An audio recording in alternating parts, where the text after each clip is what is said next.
자, 이번 시간에는 고객 만족 경영에 대해서 CSM에 대해서 함께 공부하는 시간을 갖도록 하겠습니다. 고객 만족 경영, 고객이 얼마만큼 만족하는 그것에 따라서 마케팅에 대한 성과와 결과도 다르게 나타난다는 것이죠.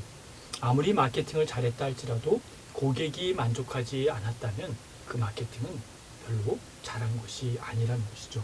그런 면에서 고객이 얼마만큼 만족하게 할 수 있는지, 얼마만큼 만족한지 이 부분을 함께 경영적 측면에서 살펴보는 시간을 갖도록 하겠습니다. 자, 이 부분에서도 이제 고객 가치 유지에 대한 부분입니다. 어떻게 고객 가치를 유지하고 있는지, 또 고객 가치를 유지하게 하는지 이 부분도 매우 중요한 포인트입니다. 고객 만족 경영에서 먼저 생각해 볼 수 있는 것은 고객 만족이 왜 대두되어 있는지, 고객 만족의 대두에 대해서 살펴보겠고요.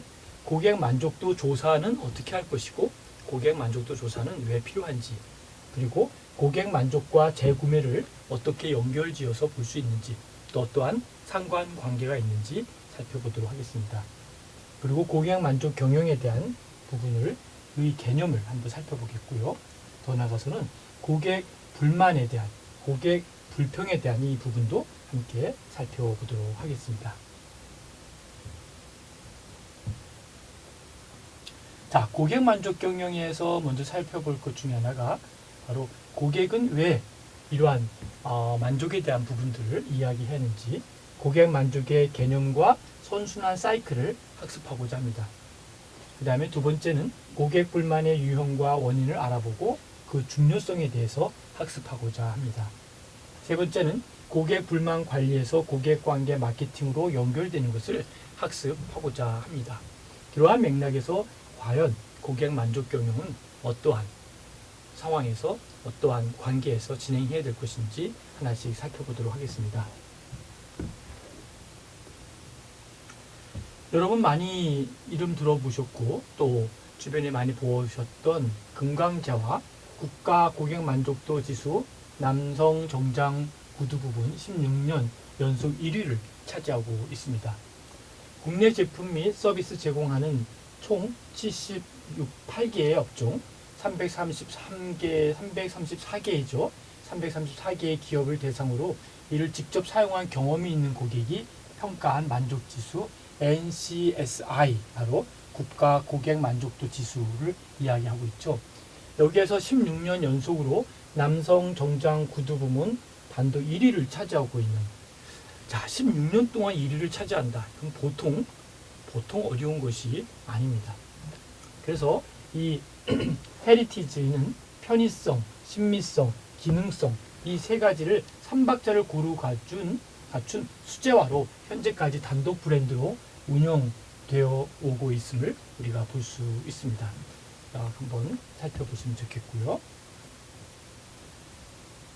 자, 왜 어떻게 이렇게 3년씩도 아니고 16년간 계속적인 이러한 고객 만족도 국가, 여기에 그 국가 고객 만족도 지수의 1위를 차지할 수 있을까? 이 부분은 상당히 고무적인 부분이고 함께 고민해 볼 필요가 있다고 볼 수 있습니다. 자, 고객 만족의 대두를 볼 때 경쟁이 치열해짐에 따라 창출한 기존 고객의 유지의 중요성을 우리 강조할 수 있겠죠.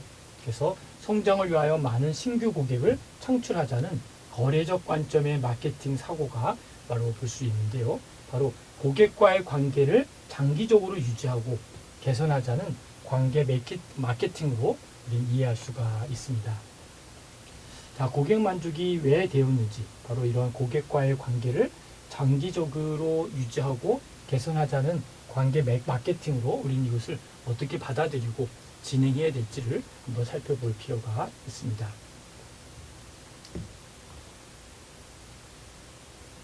고객에 대한 부분, 이 부분에 대해서 기존 고객을 계속적으로 유지하는 것이 치열해지고 있는 경쟁 상황에서 지속적인 경쟁 우위를 확보하는 토대가 된 것이 바로 하나의 원인이 되었다라고 볼 수 있습니다. 더 나아가서는 장기적인 측면에서 관계에 영향을 미치는 요인은 무엇이 있을까?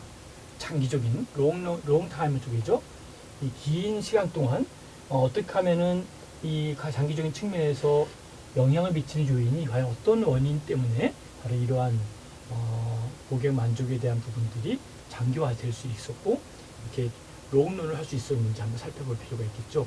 더 나아가서는 장기적인 관점에서의 고객 만족 경영을 볼 때 기업이 고객을 대상으로 그들을 만족시키고 재구매를 유도해서 이윤을 얻고자 하는 활동으로 고객과 기업 이 양자 간의 상호작용으로 이루어지는 것도 우리가 함께 생각해 볼 중요한 원인이 된다라고 볼 수 있습니다. 자, 그런 맥락으로 볼 때 우리가 할 수 있는 또 우리가 볼 수 있는 그러한 여러 가지의 이유들을 우리가 하나씩 살펴볼 필요가 있는데요. 오늘의 키워드는 어떻게 하면 고객이 이 제품에 대해서 만족해하고 또 이 부분을 우리가 끝까지 지속시킬 수 있을지 이 부분이 우리가 함께 생각할 과제 중에 하나입니다. 두 번째는 고객 만족도에 대한 조사입니다. 고객 만족이 중요해짐에 따라서 기업에서는 고객 만족 측정을 위한 다양한 CSI 지수 모형을 도입하고 꾸준하게 고객 만족 경영을 수행하고 있다라고 하는 것이죠. 미국 고객 만족 지수가 한국에 와서 국가 고객 만족 지수 NCSI라는 이름으로 개발되었다라는 것이죠. 고객 만족 지수, 이 고객 만족 지수에 대한 부분이 우리 한국에 와서 얼마만큼 또 어떤 모습으로 진행되는지도 우리가 함께 생각해 볼 필요가 있습니다. 일본에서 개발 및 도입된 KCSI가 한국 산업의 고객 만족도라는 이름으로 적용되고 있고 국내 개발 모델인 KSSQI도 서비스 품질 측정 지수로 적용되고 있는 것도 우리가 볼 수 있습니다. 고객 만족 측정 지수는 피평가 기관을 객관적으로 평가하고 또 대외적으로 신인도 및 재무적 성과에 영향을 주고 소비자들이 구매 결정뿐만 아니라 기업의 명성과 브랜드 자산을 평가하는 데에도 영향을 주고 있는 것을 우리가 볼 수 있습니다. 자, 그렇다면 바로 이 KCSI와 그 다음에 KSSQI 이런 여러 가지의 지수로 진행되고 있는 바로 고객 만족도 조사 이 부분들이 얼마만큼 효과가 있고 얼마만큼 좋은 또 평을 받고 있는지도 우리가 계속적으로 팔로우업 해볼 필요가 있을 필요가 있습니다. 한 예를 들다면 롯데 렌터카를 보면요. 국가 고객 만족도 5년 연속 1위를 차지하고 있습니다. 그 부분을 살펴보면 고객 기대 수준, 인지 품질, 인지 가치, 불평률, 충성도, 유지율, 6개 항목이죠. 유지율, 충성도, 불평률, 인지 가치, 인지 품질, 고객 기대 수준이라고 하는 6가지 항목에서 업종 평균보다 높은 평가를 받고 있다라고 하는 것이죠. 왜 그랬을까요? 이것이 이제 우리가 함께 생각해 볼 필요가 있죠. 롯데 렌터카의 서비스 품질의 향상을 노력하는 것을 보일 텐데요. 고객의 렌터카 대여 기록을 바탕으로 한 개인 맞춤형 인지 서비스 담당 직원이 직접 짐을 받아서 고객 수화물 운반 서비스 등 하나하나 세밀한 부분들이지만 직접 서비스 담당 직원이 짐을 직접 받아서 고객 수화물 운반 서비스를 해준다든지 또 고객의 렌터카 대여 기록을 바탕으로 한 개인에게 맞춤형 인지 서비스를 해준다든지 이런 것을 볼 때 롯데가 이런 면에서 참 서비스를 잘해주고 있구나 라고 하는 것을 우리가 볼 수 있다는 것이죠.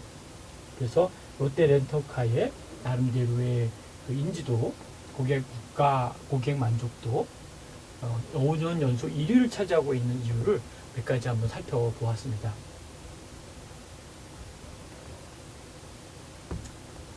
자, 어때요? 롯데 렌터카 국가 고객 만족도 5년 연속 1위를 차지한 것을 우리가 여러 가지 지면으로 본 적도 있고 아마 여러분이 알고 있는 분도 있을 것입니다. 이런 광고 많이 보셨죠?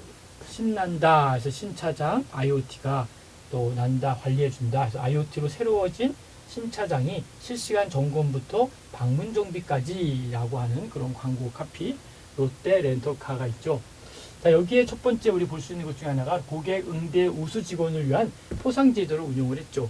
그래서 열심히 서비스를 잘 해주고 또 고객에 대한 응대도 잘 해주고 또 그렇게 해서 평점을 좋게 받게 되면 그 우수 직원은 어때요? 포상제도를 도입해서 어떤 나름대로 휴가제도나 또 어떤 인센티브금을 또 제공해주거나 여러 가지를 제시할 수 있다는 것이죠. 그리고 새로운 기술 도입과 편의성 강화를 통한 서비스의 혁신이 있다라고 하는 것이죠. 그래서 이러한 그 서비스 혁신을 통해서 나름대로 새로운 기술 도입과 편의성 강화를 통한 서비스 혁신이 바로 IoT 기술을 활용한 장기 렌터카 서비스를 All New 신차 장기 렌터카 론칭이라고 하는 이름으로, 발음이 조금 어렵죠? 이러한 이름으로 새롭게 서비스를 주면서 계속적으로 업그레이드 되어져 가는 그런 서비스의 모습을 볼 수 있습니다. 자, 올리버 교수는 고객 만족과 재구매라고 하는 측면에서 나름대로 만족에 대한 설명을 하고 있죠. 올리버 교수가 얘기했던 만족에 대한 설명은 뭐라고 얘기하고 있냐면 소비자가 자신의 욕구가 얼마나 채워졌는지에 대하여 판단하는 반응이다라고 하는 것이죠. 자, 소비자가 있어요.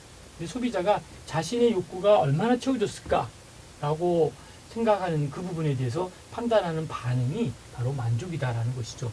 그래서 이 총체적인 정의를 제시했는데 또한 만족 개념이 바로 분석 수준에 따라 여러 형태로 나타날 수 있음을 강조하기도 했습니다. 고객들의 만족 반응을 군집화하여 사회적 차원, 산업 차원, 기업 차원 수준에서부터 개인 자원 그리고 개인 자원 수준의 만족을 생각할 수 있고, 나름대로 개인 수준의 만족은 특정 거래 시점에서의 만족에서부터 장기적인 관점에서의 만족이라는 연장선으로 정의할 수 있다는 것도 우리가 살펴볼 수 있습니다. 그리고 만족 개념에 대한 또 다른 분류의 기준으로 만족에 대한 대상에 따른 분류도 우리가 한번 살펴볼 필요가 있겠습니다. 고객의 만족 이 부분과 재구매는 어떠한 상관관계가 있는지 한번 살펴볼 필요가 있겠죠. 만족에 대한 개념을 한번 살펴보면 바로 다수의 경험을 통하여 누적된 만족을 의미하고, 대상에 따른 구분 측면에서는 핵심 서비스의 내용, 즉 서비스의 속성적 측면, 예를 들어 음식의 맛이나 분위기나 편의시설 등을 나타내고 있다라는 것이죠. 그래서 소비자 만족에 관한 연구를 볼 때 소비자 만족의 정의와 측정을 살펴볼 수 있는데요. 바로 소비자 만족의 선행 요인이 있고 소비자 만족의 형성과 변화 과정이 있는데요. 바로 소비자 만족의 결과에 관한 연구도 우리가 살펴볼 수가 있습니다. 자, 손님은 왕이다 라고 하는 말 많이 들어보셨죠, 그죠? 그리고 고객 제일주의도 많이 들어보셨을 겁니다. 우리가 항상 어떤 기업을 하거나 어떤 마케팅을 할 때 늘 쓰는 얘기지만 고객 중심으로 이야기하고 고객 중심으로 고객 제일주의를 얘기하는 것을 많이 볼 수 있는데요. 고객 만족이라고 하는 것은 고객 니즈의 어떤 그 만족도, 충족도라고 그럴까요? 만족도가 높은 상황을 얘기하는 것이죠. 그래서 나름대로 고객이 갖고 싶다는 욕망을 느끼고 실제로 상품을 구입하고 사용해 본 결과 기대한 것만큼 또는 그 이상의 욕구가 충족되었다고 느끼는 것, 이 부분이 바로 고객 만족에 대한 핵심 키워드다라고 볼 수 있는 것이죠. 그래서 고객 만족 경영이란 뭐냐라고 하면 고객 만족을 경영 철학으로서 고객 지향주의를 실천하는 경영이다라고 볼 수 있습니다. 그리고 고객 지향이라는 것은 뭐냐라고 할 때 경영의 모든 부분을 고객의 입장에서 생각하고 또 고객을 만족시켜 기업의 생존을 유지하고자 하는 경영 전략이다라고 볼 수 있습니다. 그래서 공급자가 고객에게 제품이나 서비스를 제공함으로써 고객의 기대를 충족시켜 그 제품이나 서비스에 대한 고객 선호도가 지속되도록 하는 상태가 바로 이러한 고객 만족 경영의 핵심 키워드다라고 볼 수 있는 것이죠. 그래서 고객 만족을 결정하는 요소는 뭐냐라고 할 때 제품이나 서비스나 기업 이미지가 바로 그러한 것의 대표적인 부분이 될 수 있다라고 하는 것이죠. 고객 만족 경영을 추진하는 단계에서 볼 때 계획 단계가 있고 실시 단계가 있고 확인 단계가 있고 조치 단계로 연결된다라는 것이죠. 이 순서도 잘 기억해 두세요. 계획과 실시와 확인 단계와 조치 단계라고 하는 부분이 꼭 한번 과정에서 추진하는 단계로 한번 꼭 기억해 놓으시면 좋겠습니다. 고객 만족이라는 것은 어떤 주관적인 고객의 판단에 의해 이루어지기 때문에 여기 주관적이라는 말, 객관적인 것과는 상반된 거죠. 그러니까 객관적인 고객의 판단이 아니라 고객은 언제까지나 무슨 말? 주관적인 입장에 서 있다는 것을 얘기하고 있죠. 그래서 주관적인 고객의 판단에 의해 이루어지기 때문에 정량적인 수치화가 어렵다라고 하는 것이죠. 그래서 전화 면접이라든지 대면접이나 설문지 조사, 인터넷 등 이것을 통해서 나름대로 고객 만족 경영을 살펴볼 수 있겠고 이것을 통해서 정성적 방법을 활용하고 있다라고 하는 것도 참고로 볼 수 있습니다. 사례를 보면 광주도시철도공사 고객만족경영추진위원회를 개최해서 학계나 언론계, 청년대표, 시민단체 등 각계각층의 전문가 10명의 위원으로 위촉돼 공사 CS 경영을 추진 현황을 보고받고 나름대로 고객 가치 창출을 위한 의견을 지시한 것을 볼 수 있습니다. 또 다른 것은 인천공항 세계 최고의 수준 고객 만족도 공항 인증 획득을 얘기했는데요. ACI 고객 경험 인증제라고 얘기했는데요. 전 세계 공항의 고객 경험 관리에 대한 프로세스 정립 및 표준화를 위한 제도를 이야기하고 있고요. 더 나아가서는 핵심 분야, 다시 말하면 고객의 이해, 고객 경험 증진 전략, 또 나아가서는 서비스 모니터링, 그리고 서비스 운영 개선 노력, 이런 부분들, 고객 관리, 공항에 대한 부분, 공항 문화에 대한 확산도 얘기할 수 있겠고요. 서비스 설계 및 혁신, 공항 커뮤니티에 대한 서로 협약하는 부분도 설명하고 있습니다. 자, 그러면 나름대로 이러한 인천공항에 대한 사례, 그 다음에 광주 도시철도 사례를 살펴보면서 바로 고객 만족에 대한 부분이 바로 이러한 부분으로도 확산되고 또 확대되고 또 적용될 수 있구나라고 하는 것도 꼭 기억하시기 바랍니다. 그 다음에 고객 만족 추진 시 유의할 점이 몇 가지 있는데요. 고객 만족의 결과를 의식개혁 운동으로 종료하지 않도록 해야 된다라는 것이죠. 그리고 구조적 개혁으로 연결되도록 해야 되겠고요. 더 나아가서는 내부 고객인 사원에 대한 만족 또한 향상되도록 해야 된다라고 하는 것도 기억하시기 바랍니다. 고객 만족에 의한 선순환 사이클을 살펴볼 필요가 있겠죠. 그래서 고객에 대한 충성도를 중심으로 이익의 증대부터 투자자 수 그리고 나름대로 고객 충성과 종업의 충성도가 같이 들어가면서 고객이 충성할 수 있도록 하는 그런 마인드. 그래서 우월한 고객 가치와 고객의 만족에 대한 그림을 우리 잘 살펴볼 수가 있습니다. 고객 불만이나 불평 관리를 살펴볼 텐데요. 고객 불평을 보면 불만족 제품과 서비스 실패를 제공한 기업에 대해 고객이 행사할 수 있는 불만 해결의 한 방법을 제시하고 있다라고 하는 것이죠. 그래서 고객 불평은 기업과 거래해서 불공정한 대우를 받았을 때나 또 기업이 제공한 제품에 대해서 실망감을 경험했을 때 발생되고 불만족 정도에 따라서 고객 불평 행동의 강도가 다르게 나타나는 것을 볼 수 있습니다. 자, 불평이라고 하는 것, 또 이러한 고객에 대한 불평, 또 고객의 불평을 어떻게 우리가 껴안고 잘 포용하고 잘 그걸 해소해 나갈 수 있는지 이런 부분도 우리가 함께 고민하면서 고객 불만이 또 불평에 대한 관리를 어떻게 하고 있는지 한번 꼭 살펴보시기 바랍니다.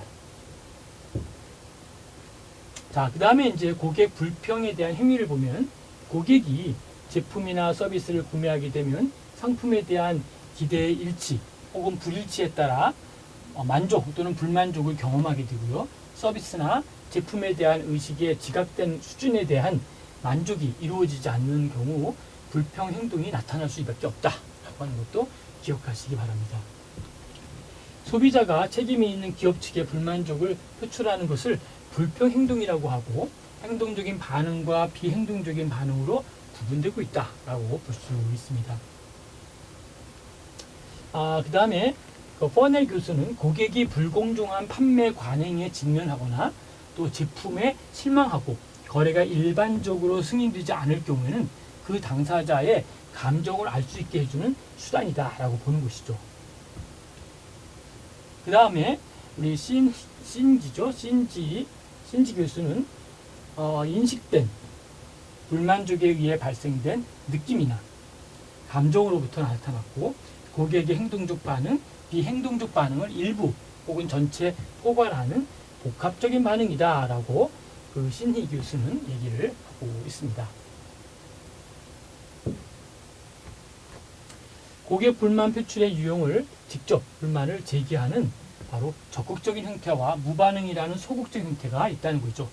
나름대로 적극적인 형태, 소극적인 형태가 있고, 최근에는 소셜 미디어의 발달로 부정적 구전을 전달하고 기업에게는 표출하지 않는 형태로 증가하고 있다는 것이죠. 그래서 기업은 불만족한 고객들이 기업에게 적극적인 불만 표현을 나름대로 할 수 있도록 만들어야 하고, 제기된 불만족의 사항을 적극적으로 해결되어야 된다라고 하는 것도 기억하시기 바랍니다. 불만의 원인을 보면 제품 자체의 결함에 대한 원인, 서비스의 문제, 사용자인 고객 자신의 문제로 크게 볼 수 있습니다. 고객 불만의 유형과 원인을 살펴볼 필요가 있겠죠. 고객 불만의 유형을 보면은 먼저 직접 불만이 제기되고 무반응, 부정적 구전 전달이 나타날 수 있겠죠. 그리고 그것은 침묵에 가려진 고객 불만을 해결하는 부분이 될 수 있겠습니다. 고객 불만의 원인을 보면 제품 자체의 문제나 서비스의 문제, 그리고 고객 자신의 문제로 우리는 귀결할 수가 있습니다. 자, 그러면서 침묵에 가려진 고객 불만을 해결해야 된다라고 하는 부분이 큰 이슈가 되고요. 고객 불만 관리의 선순환 구조를 확보해야 된다라고 하는 것도 중요한 하나의 과제로 보고 있습니다. 고객 불만 관리 활동 및 활용에 대해서 살펴볼 때 고객 불만을 효과적으로 활용한다면 바로 기업에게 소중한 자료가 될 수 있을 것이다 라는 것이죠. 그리고 일반적으로 고객 불만 관리는 고객의 불만 사항에 대한 행동, 유형에 따라 이를 수집한 후에 효과적으로 활용함으로써 이루어질 수 있다라고 하는 것이죠. 더 나아가서는 소비자 불만 행동 유형은 소극적 또는 무언의 방식, 적극적 의견 제시의 두 분류로 나타나고 있다라는 것도 참고하시면 좋겠습니다. 자, 다음은 고객 불평 수집 활동인데요. 웹 모니터링이나 기업 게시판에 VOC 이 부분이나 또는 고객 핫라인, 소비자 조사 이 부분을 통해서 나름대로 연결할 수 있고 또 이 부분을 나름대로 잘 처리할 수 있는 부분을 볼 수 있습니다. 기업이라고 하는 것은 고객 불만 관리를 통해서 불만 고객을 궁극적으로 기업의 충성 고객으로 변화시켜야 된다라고 하는 것도 바로 중요한 하나의 테마다라고 볼 수 있습니다. 고객 불만에 대한 것, 다시 말해 불평에 대한 마케팅을 보면 고객에 대한 불평은 부정적 구정과 타 기업으로의 전환을 줄여줌으로써 기업의 손실을 최소화하기도 하고 서비스나 제품상의 문제점을 조기에 파악할 수 있도록 하고 제품에 대한 새로운 아이디어를 얻을 수 있어서 결과적으로 비용을 줄일 수 있다라고 하는 것이죠. 그래서 조기에 파악할 수 있으며 제품에 대한 새로운 아이디어를 얻을 수 있기 때문에 결과적으로 비용을 줄인다라는 것은 상당히 우리가 고무적으로 생각해 볼 필요가 있다라는 것이죠. 그런 의미에서 고객 불평을 마케팅적으로 활용할 수 있는 방법이 있다라고 하는데 몇 가지만 살펴보면 고객에 대한 불평, 불만이 발생하기 전에 적극적으로 관리해야 된다라고 하는 것이 중요한 포인트고요. 고객 불만, 이 불평을 표현한 고객에게 감사의 표현으로 그들만을 위한 특별한 대우를 제공할 수 있다라고 하는 것도 참고하시면 좋겠습니다. 그래서 우리는 이것을 고객 관계 마케팅이다라고 일명 정리하고 있습니다. 자, 그래서 우리가 나름대로 고객 불만에 대한 것을 표현한 고객에게 감사의 표현으로 그들만을 위한 특별한 대우를 제공하는 것이 뭐라 그랬죠? 고객 관계 마케팅이다라고 볼 수 있죠. 그 다음에 기업이 이런 만족 고객과 불만족 고객을 불만족 고객을 그저 확인하는 차원에서 그치지 않고 이러한 감정적, 상황적 변수도 고려해야 되고 고객의 불만족에 대한 부분도 처리해야 된다는 것이죠. 그래서 기업이 만족 고객과 불만족 고객을 그저 확인하는 차원에서 그치지 않고 이러한 감정적, 상황적, 그 다음에 변수도 고려하여 나름대로의 고객의 불만족을 우리가 잘 치유해 줘야 되겠다라는 것이죠. 그래서 기업이 연결되면서 행동까지 고객과 불만족의 고객을 쭉 연결해서 결국은 어떤 행동에까지 파악하고 분석하고 대응할 수 있도록 그렇게 연결하는 부분이 매우 중요한 포인트가 될 수 있다라고 볼 수 있습니다. 조금 더 이제 토론을 하는 주제로 본다면 고객이 제품이나 서비스에 대해 만족하는 경우 결정적인 요소들에 대해서 토론해보자. 이 부분도 이렇게 생각해 볼 필요가 있겠죠.